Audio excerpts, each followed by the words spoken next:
పాపం సార్, బెనర్జీ వాళ్ళు చనిపోయారు. తీవ్రవాదులతో చేతులు కలిపిన అలాంటి దేశద్రోహులకి చావే సరైన శిక్ష. ఇప్పుడు వీళ్ళు ఇలా చావకపోయినా రేపు గవర్నమెంటే వీళ్ళని ఉరి తీసి చంపేది. మీరేం ఫీల్ అవ్వకండి, పదండి.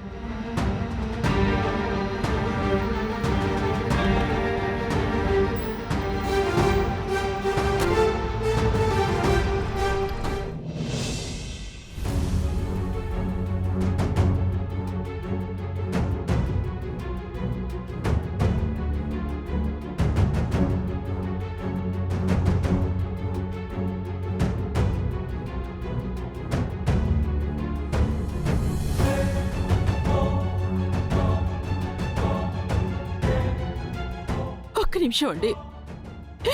ఏమండి,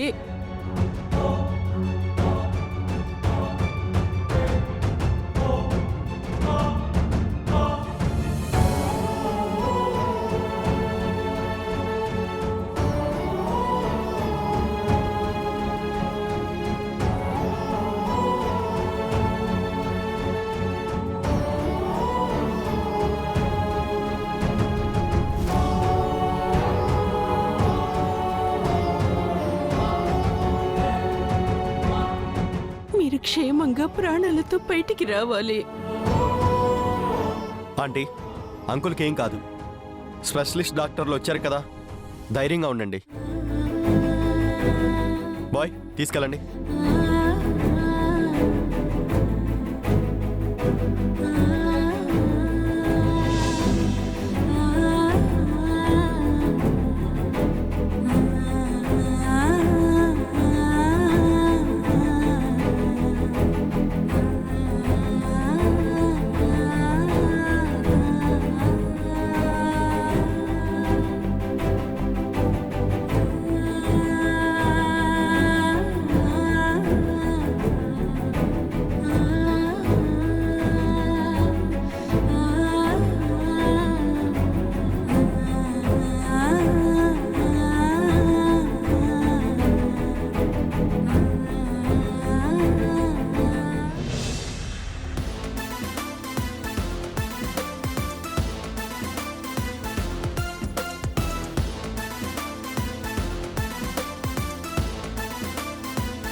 hello sir, I'm Gautam, major Arjun Prasad garu అబ్బాయిని. హలో గౌతమ్, మీకోసమే వెయిట్ చేస్తున్నాం. బాక్స్ తీసుకొచ్చారా?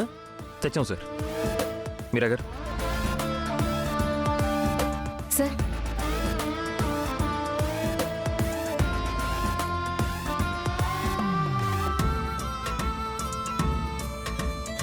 తీసుకోండి sir.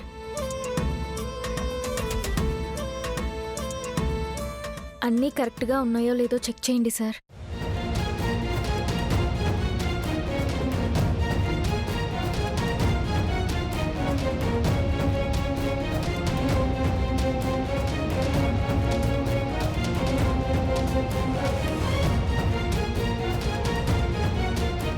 Everything is okay Gautam, అన్ని కరెక్ట్గానే ఉన్నాయి.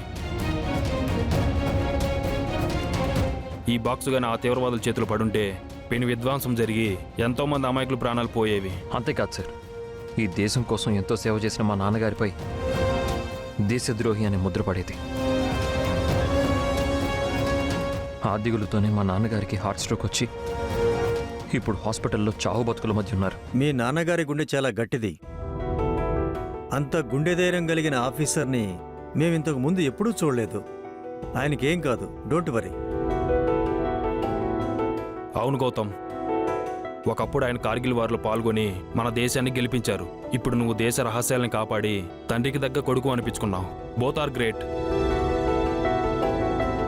ఈ ఆపరేషన్లో నాతో పాటు మిసెస్ మీరా గారు కూడా పాల్గొన్నారు సార్. తను కూడా చాలా రిస్క్ చేశారు. ఓ అవునా, థ్యాంక్ యూ మీరా గారు. ఇప్పుడు మా అర్జున్ సార్ పైన ఎలాంటి కేసు ఉండదు కదా సార్? పైన ఉన్న కేసులన్నీ కొట్టేస్తారు కదా సార్? షూర్ అండి.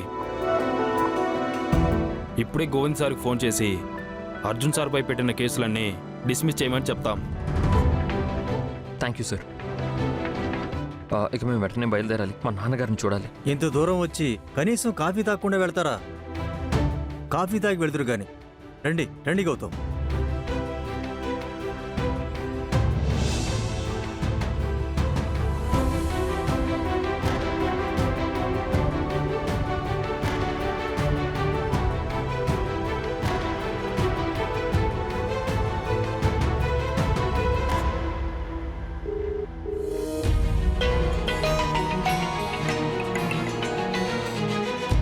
హలో బేబీ, అహల్యం చంపేశావా?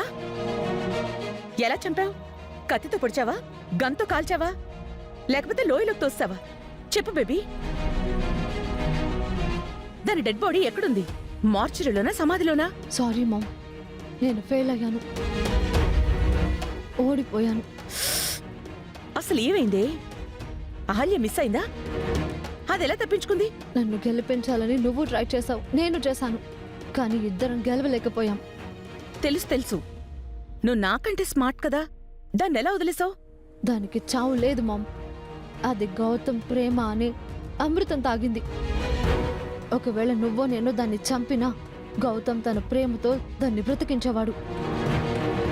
శవాన్ని కూడా శ్వాస పీల్చుకునేలా చేసేవాడు. అదంటే వాడికి అంత పిచ్చి మామ్. ఏమంటున్నావు బేబీ? ఎన్నాళ్ళు మీరిదంతా చెప్తుంటే నేను అర్థం చేసుకోలేకపోయాను. ఎప్పటికైనా గౌతమ్ నన్ను మళ్ళీ ప్రేమిస్తాడని, మా పెళ్లి జరుగుతుందని పిచ్చి దానిలో నమ్మి ఆశతో, ఓపికతో, సహనంతో ఎదురు చూశాను. కానీ మామ్, గౌతమ్ మనసులో నేను లేను. వాడు శాశ్వతంగా నన్ను అరెస్ట్ చేశాడు. ఎప్పటికీ నాకు దక్కడని అర్థమైంది. వాడి మనసంతా అహల్య మాత్రమే ఉంది, నేను లేను.